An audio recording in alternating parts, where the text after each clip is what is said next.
Chapitre 39. Nature hypocrite. Alors que je regardais les rats désorientés s'enfuir, j'aurais dû réaliser que l'œuf de griffon que j'avais récolté signifiait que je pouvais faire rentrer des objets vivants dans mon espace dimensionnel. Castille avait confirmé sa viabilité après que je l'ai retiré, puis je l'avais transporté pour le premier citoyen. La seule différence était qu'il ne m'avait pas fait atteindre le fond de mon éther en entrant dans mon espace dimensionnel. Malgré tout, c'était réconfortant de voir des rats vivants s'enfuir et de savoir que l'autre œuf de griffon, dans mon espace, était probablement viable. Cela m'ouvrait la possibilité de déplacer une personne ou un monstre entier dans l'espace dimensionnel, en sachant qu'il serait vivant lorsque je le récupérerais. La cloche du déjeuner sonna et je n'avais pas dormi. Je pris place dans la file d'attente à la cuisine pour un rôti de bœuf tranché avec une sauce épaisse, accompagné de carottes confites. J'emportai mon assiette, bien remplie, dans les jardins, où nous aurions un entraînement au tir après. La semaine précédente, Brutus m'avait aidé avec ma lance, et Constantin m'avait aidé avec le combat à deux armes. Je crois que Constantin prévoyait de m'obliger à manier l'épée courte à la main droite et la dague de parade à la main gauche aujourd'hui. Il continuait d'alterner ces deux armes dans chaque main pour me faire travailler mon ambidextrie. Pendant que la compagnie mangeait, Adrien et Delmar entrèrent dans les jardins. Delmar annonça « Pas d'entraînement aux armes après le repas de midi !» Cette annonce fut accueillie par des acclamations, même si tout le monde savait que cela signifiait probablement que nous avions d'autres tâches à accomplir. Au lieu de cela, nous allons fouiller toutes les maisons condamnées de la ville haute. Les acclamations s'éteignirent. L'autre compagnie de la Légion s'occupe de la ville basse. Quelqu'un a aboyé. « Et que font ces fainéants de réguliers ?»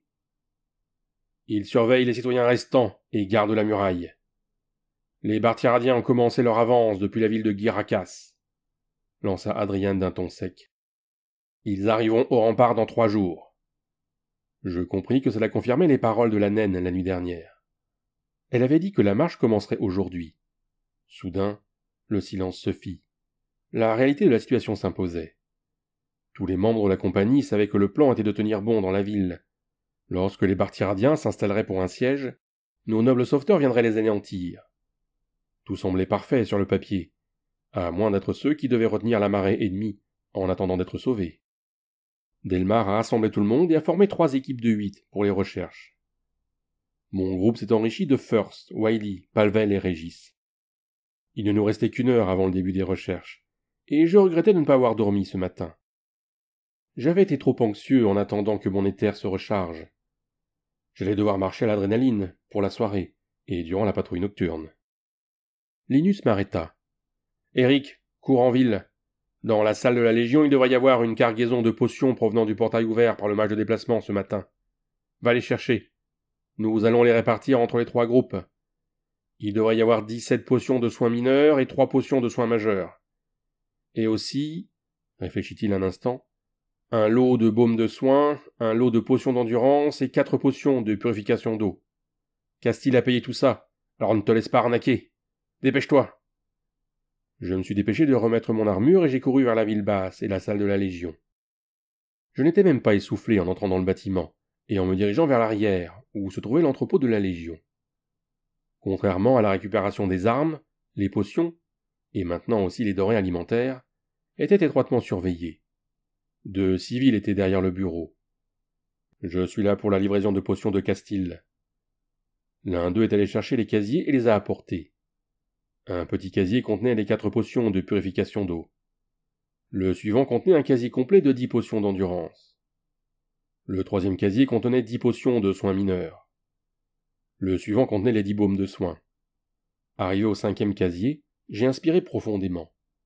Il ne contenait que 5 potions de soins mineurs. Il me manquait 3 potions de soins majeurs et 2 potions de soins mineurs. L'homme m'a glissé le registre pour que je signe la réception des potions. Le carnet indiquait que la réception était complète. J'ai dit « Il manque des potions. Il me faut encore 2 potions de soins mineurs et 3 potions de soins majeurs. » L'homme fit tourner le registre pour le lire et compta soigneusement les potions qu'il avait apportées.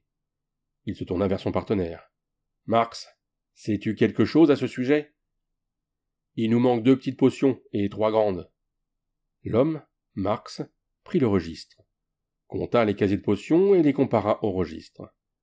Je comprenais qu'il s'agissait d'une mise en scène, mais ses actions étaient à la fois délibérées et orchestrées. Finalement, il a dit « Non ». Il m'a regardé. « Vérifiez auprès de l'autre commandant de compagnie. Il était là quand la cargaison est arrivée et a pris tout ce qu'il avait commandé. » Je me disais que c'était des conneries. J'ai regardé le registre à nouveau. « Ce sont vos signatures sur le registre qui indiquent que les potions sont arrivées ? Vous les avez enregistrées dans la réserve, c'est ça ? Alors apportez-moi mes potions. Je dois retourner à la ville haute bientôt. » Je laissais mon irritation grandir tandis que je continuais. Marx n'avait pas l'air content. « Tu devrais parler au mage Grégor. Je crois l'avoir vu prendre les potions de la cargaison. » Je grognais d'irritation. « Où est le mage ?» Le premier homme, dont j'ignorais le nom, prit la parole. « Il loge au Coq et à la Poule, en bas de la rue. C'est la plus belle auberge du coin. » Il s'excusa. Aurais-je dû avoir peur d'affronter un mage ? Peut-être. J'empilai les potions restantes et les installai dans mon espace d'un seul geste. Je partis sans signer le registre malgré leurs protestations. Le coq et la poule étaient faciles à trouver. L'enseigne représentait un coq fier se tenant au-dessus de 2 poules. Je pensais que le nom devrait être le coq et les poules, mais je ne m'y suis pas attardé. En entrant, j'ai découvert quelques visages familiers dans la salle commune. Des hommes de la compagnie de Durandus, désormais affectés à Grégor. J'ai vu Grégor assis à une table, des livres et des cartes étalés devant lui. Je me suis approché et y a lentement levé les yeux, attendant que je parle. « Les hommes de l'entrepôt ont dit que vous aviez pris par erreur les potions de Castille, » ai-je déclaré haut et fort. Grégor m'évalua. « Non, il n'y a pas eu d'erreur. J'ai juste repris les potions que j'avais fournies à Durandus, dont la mission a échoué. Puisqu'il n'est plus en vie pour me les rembourser, Castille, qui a suggéré l'exploration, peut me les rembourser. » Il le dit calmement, comme si cela avait du sens. Notre confrontation attirait l'attention des légionnaires présents. Bordel. Linus savait-il ce qui allait arriver ? Était-ce pour cela qu'il m'avait envoyé ? J'ai balayé du regard la quinzaine de légionnaires présents. Ils semblaient tous curieux de l'issue de la confrontation. Je me suis rétracté, ne voulant pas que la situation s'envenime. Je transmettrai votre raisonnement à la mage Castille. Il a légèrement tressailli tandis que je me retournais et partais. Je me suis dirigé rapidement vers la villa, et j'ai trouvé Castille, Adriane, Delmar et Constantin en pleine conversation. Adriane, Delmar et Constantin allaient diriger chacun une équipe de 8 pour la recherche. « Tu as les potions, Eric ?» demanda Delmar. « La plupart. » Je me tournai vers Castille. Le mage Grégor a dit que vous lui deviez des potions, et il les avait prises avant mon arrivée. Il a pris 2 potions de soins mineurs et 3 potions majeures, répondis-je. La colère assombrit le visage de Castille, et de fines vrilles noires d'ombre brumeuse apparurent autour d'elle. Elle dit d'un ton ferme. « Je m'en occupe. Commencez les recherches. Adriane, je rejoindrai ton équipe rue Fortuna. » Castille partit d'un pas déterminé. Constantin murmura. « J'espère qu'aucun des deux ne finira mort. » Il s'adressa à moi. « Eric, partageons les potions que tu as récupérées, et partons. » Il ne fallut que quelques minutes à Adriane et Delmar pour prendre ce dont ils avaient besoin, puis je partis chercher mes armes et mon bouclier. J'ai emporté un bouclier rond de calibre moyen. Fouiller maison par maison semblait un peu risqué, et j'avais eu beaucoup de chance lors de mon dernier combat. En partant, j'ai marché aux côtés de Constantin. Quelqu'un a-t-il attrapé l'ennemi qui, selon eux, utilisait l'aqueduc pour entrer dans la ville la nuit dernière ? Il secoua la tête. La garde de la ville haute est postée sur la route, et il y a une barricade. Ils nous ont assuré que personne n'était passé.